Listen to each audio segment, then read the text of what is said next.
Hey everyone, Assalamu alaikum. আজকে আমি mister DIY তে চলে গিয়েছিলাম. Now I'm going to share with you guys what I purchased from there. As usually, my nephew came in front of me. যাই হোক, main পার্টে আসা যাক. এই ব্রেসলেটটা আমার কাছে অনেক বেশি কিউট লেগেছিল. আমি এটা নিয়ে নিই. এরপর আমার পেপার ক্লিপেরও প্রয়োজন ছিল. আমি এই পেপার ক্লিপগুলো নিয়ে নিই. সেদিন আমি একটা চারকোল সোপ নিয়ে আসি, ওইটার জন্য আমার একটা সোপ কেসের প্রয়োজন ছিল.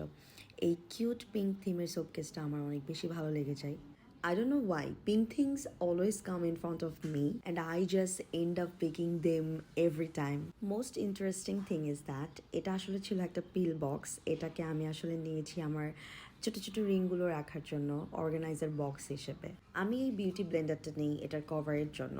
এরপর হচ্ছে এই ফাইলটা আমার অনেক বেশি পছন্দ হয়েছিল. এটার ভিতরে আমার প্রয়োজনীয় জিনিস রাখতে পারবো. নেক্সট হচ্ছে আমি একটা ফ্লাওয়ার বাস নিয়ে নিই. আমি কিছু টিউলিপ নিয়ে এসেছিলাম, সো ওইগুলোর সাথে খুব ভালো যাবে. আমি একদিন আমার ভিডিওতে দেখিয়ে দিব. আমি কটন প্যাড নিয়ে নিই. মূলত কটন প্যাড নেওয়ার পেছনে কারণ হচ্ছে এই বক্সটা অনেক বেশি কিউট লাগছিল আমার কাছে. লাস্টলি আমি জিপলক ব্যাগ নিয়ে নিই, যেটা ছিল floral pink printed ziplock bag.